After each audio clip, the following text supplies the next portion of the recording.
Hello friends, welcome back to my channel মিষ্টি glam. আজ আমি একটা ভীষণই লোভনীয় রেসিপি আপনাদের সাথে শেয়ার করতে চলেছি। এই রেসিপিটা কলকাতার কিছু বিখ্যাত হোটেলে আমরা মাঝে মাঝে অর্ডার দিয়ে থাকি। ঠিক ধরেছেন, আমার আজকের রেসিপি মাটন চাপ। বাড়িতে কিভাবে মাটন চাপ বানিয়ে ফেলতে পারবো সেটাই এই ভিডিওর মাধ্যমে আসুন দেখে নেওয়া যাক। ভিডিও ভালো লাগলে লাইক, শেয়ার আর কমেন্ট করতে ভুলবেন না। এখনো যদি এই বন্ধু চ্যানেলটি সাবস্ক্রাইব করে না থাকেন তো প্লিজ বন্ধুরা চটপট এই বন্ধু চ্যানেলটিকে সাবস্ক্রাইব করে আমার পাশে থাকুন। আসুন দেরি না করে দেখে নিই আমার আজকের রেসিপি মাটন চাপ। মাটন চাপের জন্য প্রথমে একটা গরম মশলা আমাদের তৈরি করে নিতে হবে। তার জন্য এখানে দিয়ে দিচ্ছি হাফ জয়িত্রী ফুল, একটা জয়িত্রী ফুলের হাফ এখানে ব্যবহার করলাম। একটা বড় এলাচ দিয়ে দিলাম, দিচ্ছি 5টা ছোট এলাচ।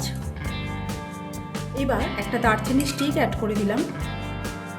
এখানে আছে একটা জায়ফলের 4 ভাগের 1 ভাগ, এটাকেও আমি এর মধ্যে অ্যাড করে দিলাম।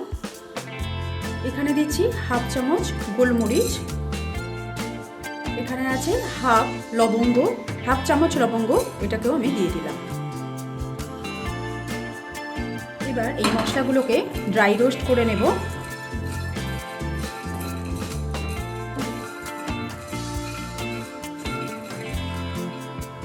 মশলাগুলো ড্রাই রোস্ট করা হয়ে গেলে এগুলোর একটা পাউডার, ফাইন পাউডার বানিয়ে নেব। এই রেসিপিটার জন্য আমাদের আর একটা মশলার পেস্ট বানিয়ে নিতে হবে। তার জন্য আমাদের লাগছে পেঁয়াজ। এখানে আমি 3টে বড় সাইজের পেঁয়াজ, যেটা এরকম বড় বড় করে কেটে নিয়েছি। 9 থেকে 10 কোয়া রসুন, আর এখানে নিয়েছি আদা কুচি, প্রায় 1.5 ইঞ্চির মতো আদা আমি এখানে নিয়েছি। এই সমস্ত কিছু একটা মিক্সিং জারের মধ্যে দিয়ে দেবো।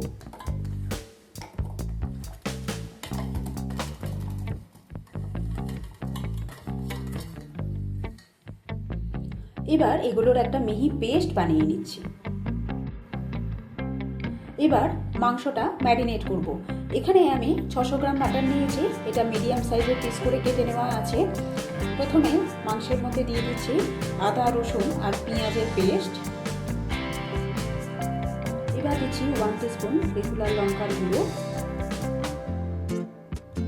যে গরম মশলাটা আমি তৈরি করেছিলাম, এর অর্ধেকটা মশলা আমি এখন এর মধ্যে দিয়ে দিচ্ছি,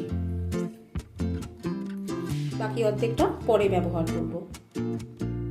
এবার পরিমাণ মতো নুন অ্যাড করে দিলাম। এখানে 1/4 কাপ ফ্যাটানো টক দই নিয়েছি, এই ফ্যাটানো টক দইটা এর মধ্যে আমি দিয়ে দিলাম।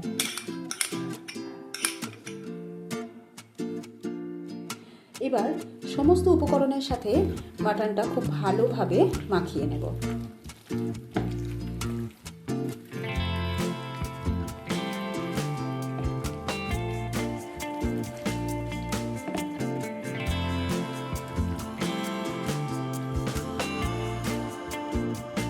মশলার সাথে মাটনটা খুব ভালোভাবে আমি মাখিয়ে নিয়েছি। এইভাবে মাংসটাকে আমি ফ্রিজের মধ্যে 4 থেকে 5 ঘন্টা রেখে দেব। তবে আপনাদের হাতে যদি সময় কম থাকে আপনারা মিনিমাম 2 ঘন্টা রাখার চেষ্টা করবেন।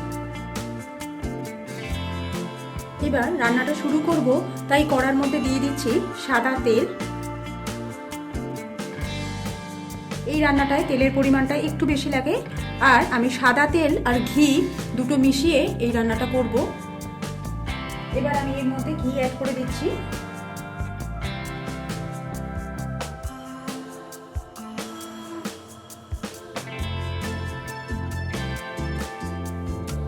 এখানে আমি 3 টিস্পুন ঘি দিলাম তেলের মধ্যে।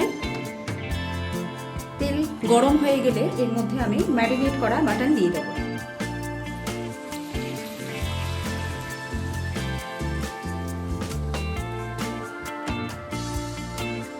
এবার প্রথম 4 থেকে 5 মিনিট মিডিয়াম টু হাই ফ্লেমে মাটনটাকে কষিয়ে নেব।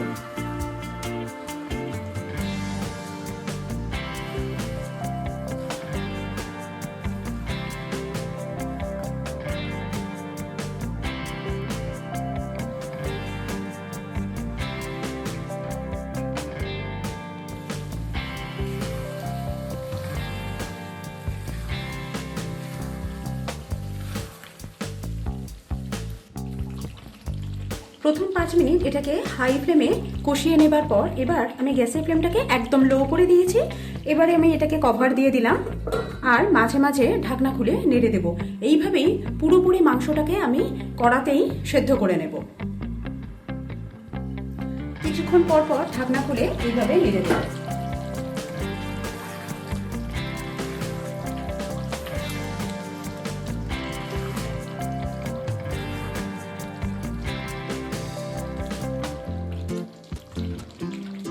আবার এটাকে কভার দিয়ে দিলাম। দেখুন লো ফ্লেমে এরকম চাপা দিয়ে কষতে কষতে মাংসটার কালার কত সুন্দর এসছে, কতটা ডার্ক হয়েছে। এখন মাটনটা প্রায় 70% মতো কুক হয়েছে, আরও কিছুটা কুক হতে বাকি আছে। এই সময় আমি বাকি যে গুঁড়ো মশলাটা তৈরি করা ছিল, প্রথম যে গুঁড়ো মশলাটা তৈরি করেছিলাম, সেই বাকি অংশটা আমি এই সময় অ্যাড করে দিলাম। একবার ভালোভাবে মিশিয়ে নেব।